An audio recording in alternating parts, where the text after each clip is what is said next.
बिस्मिल्लाहिर्रहमानिर्रहीम। आज का हमारा लेक्चर नंबर 2 है, जो कि हम पढ़ेंगे एटम्स के बारे में। कल हमने पढ़ा था मैटर के बारे में और कुछ डेफिनेशंस थी, उनके बारे में पढ़ा था। आज हम मैटर का ही एक टाइप है जिसको हम एटम्स कहते हैं। Types of matter and coefficients of matter. Types of matter आप लोगों को पता है कि कौन कौन से होते हैं, जिसमें गैस होता है, लिक्विड होता है, सॉलिड होता है और प्लाज्मा होता है। कोएफिशिएंट्स ऑफ मैटर क्या होता है, जिसमें एटम्स जो इलेक्ट्रॉन, प्रोटॉन और न्यूट्रॉन होते हैं उसे हम कोएफिशिएंट्स ऑफ मैटर भी कहते हैं।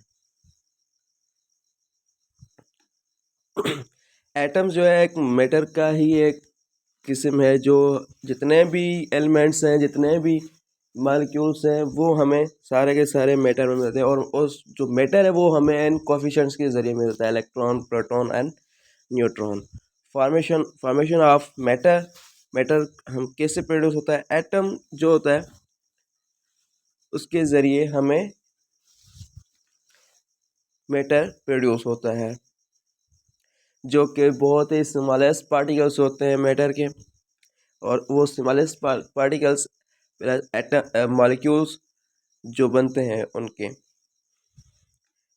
के तौर पे हो गया इलेक्ट्रॉन, हो गया प्रोटॉन, हो गया न्यूट्रॉन, हो गया और आयंस हो गए। अब इलेक्ट्रॉन, प्रोटॉन, न्यूट्रॉन्स जो हैं वो बहुत ही छोटे पार्टिकल्स होते हैं, बहुत ही नैनो पार्टिकल्स होते हैं, जिनकी वजह से वो बनकर एक पूरी सारी स्ट्रक्चर बना के रखती है।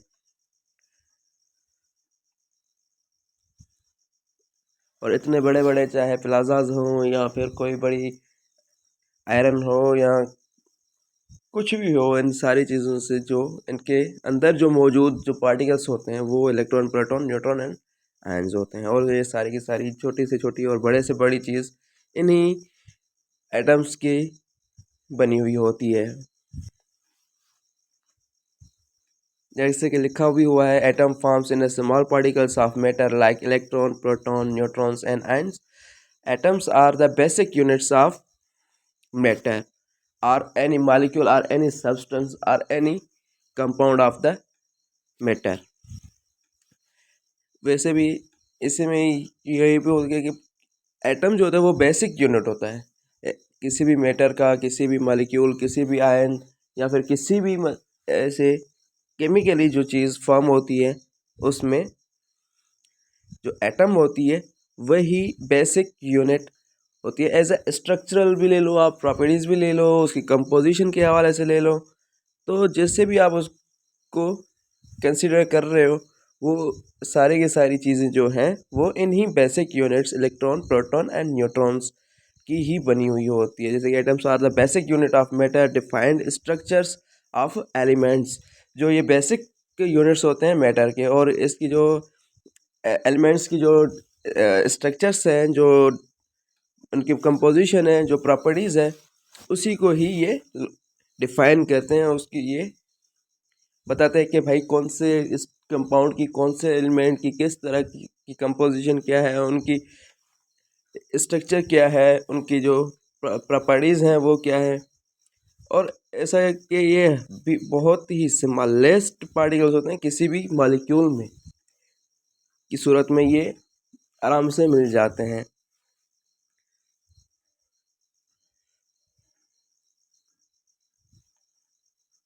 एग्जाम्पल आप देख सकते हैं कि किसी भी जो एक न्यूक्लियस होता है, तो ये जो मुश्तमिल होता है हर एक एटम, हर एक मॉलिक्यूल, हर एक एलिमेंट के अंदर जो मौजूद एक मॉलिक्यूलर सिस्टम में एक प्रोटॉन प्लस न्यूट्रॉन और उसमें इलेक्ट्रॉन जो होते हैं वो आउटर शेल्स में मूव कर रहे होते हैं, और प्रोटॉन और जो न्यूट्रॉन होते हैं वो इनके न्यूक्लियस में एक तरफ से बाउंड होते हैं, एक तरह से बंधे हुए होते हैं। तो ये सारी की सारी चीज़ें जो हैं वो एक दूसरे के ऊपर ही मुश्तमिल रहती हैं, एक दूसरे के ऊपर सपोर्ट की वजह से ही जो मूवमेंट होती है या फिर जो इलेक्ट्रिसिटी पासेस होती है, ये सारी जो चीज़ें हैं वो इन्हीं की बेसिस पे ही होती है, इलेक्ट्रॉन, प्रोटॉन्स और न्यूट्रॉन्स। इलेक्ट्रॉन के ऊपर नेगेटिव चार्ज होती है, प्रोटॉन के ऊपर पॉजिटिव चार्ज होती है, और जो न्यूट्रॉन होता है उसके ऊपर कोई भी चार्ज नहीं होता, वो चार्ज लेस होता है। अच्छा, इलेक्ट्रॉन और प्रोटॉन और न्यूट्रॉन जो है वो न्यूट्रॉन चार्जलेस इसलिए होता है क्योंकि जब प्रोटॉन अकेला होगा तो उसमें इलेक्ट्रॉन उसकी को न्यूक्लियस में खींचने की कोशिश करता है, और जो वो खिंचाव होता है उसको एक सपोर्ट के लिए न्यूट्रॉन उसमें मौजूद होता है, ताकि ये इक्वेशन जो भी हो वो बैलेंस रहे। तो इसी बैलेंस को पूरा करने के लिए इलेक्ट्रॉन और न्यूट्रॉन, प्रोटॉन के साथ न्यूक्लियस में न्यूट्रॉन मौजूद होता है। अच्छा, इसके बाद हमारा टॉपिक है मॉलिक्यूल्स।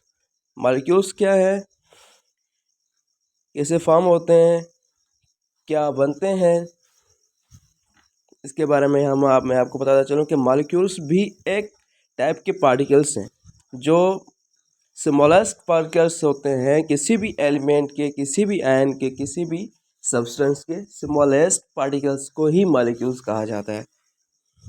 और ये केमिकली एक एलिमेंटेशन के हवाले से अगर इनको कंसिडर किया जाए तो हमेशा मॉलिक्यूल्स जो होते हैं वो अपने आप में ही एक प्रिजर्व्ड इक्वेशन और प्रिजर्व जो फोर्स होता है, जो प्रिजर्वेशन जो उनकी जो इक्वेशन होती है उसके हवाले से ही वर्किंग में आते हैं।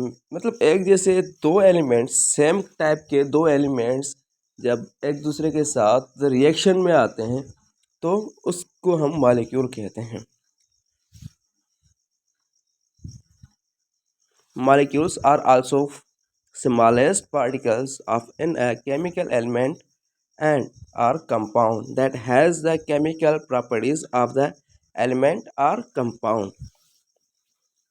तो जो मॉलिक्यूल्स होते हैं वो भी स्मॉलेस्ट पार्टिकल्स होते हैं किसी भी केमिकल एलिमेंट, किसी भी कंपाउंड के, और जो केमिकली उनकी प्रॉपर्टीज़ होती है, जो एलिमेंट्स में प्रॉपर्टीज़ मिलती हैं या फिर जो कंपाउंड में प्रॉपर्टीज़ मिलती हैं, उनको ही मद्देनज़र रख के ही ये सारी चीज़ें जो हैं रिएक्टेबल होती हैं। Molecules are also made up of atoms, और मॉलिक्यूल्स जो होते हैं वो भी एटम्स के ही बने हुए होते हैं।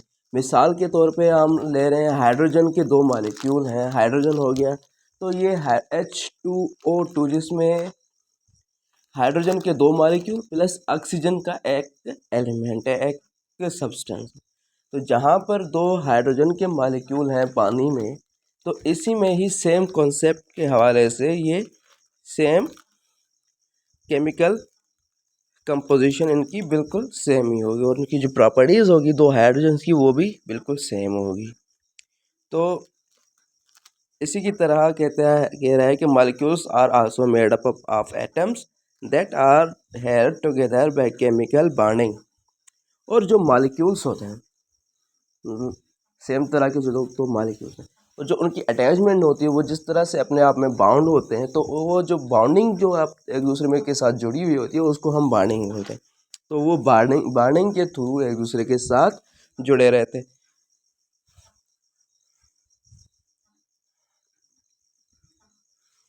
और उस बाइंडिंग बनती कैसे है, बाइंडिंग वैसे बनती है जब एक टाइप के दो कंपाउंड्स, दो मॉलिक्यूल्स, दो एलिमेंट्स एक दूसरे के साथ जब इलेक्ट्रॉन्स की शेयरिंग करते हैं, तो उस टाइप में, उस सिचुएशन में जो बॉन्ड बनता है, जो गांठ बनती है, उसको हम बॉन्ड बोलते हैं। मॉलिक्यूल्स तीन टाइप के होते हैं, एक मोनो और दूसरा डाई और तीसरा पॉली एटम्स मॉलिक्यूल्स।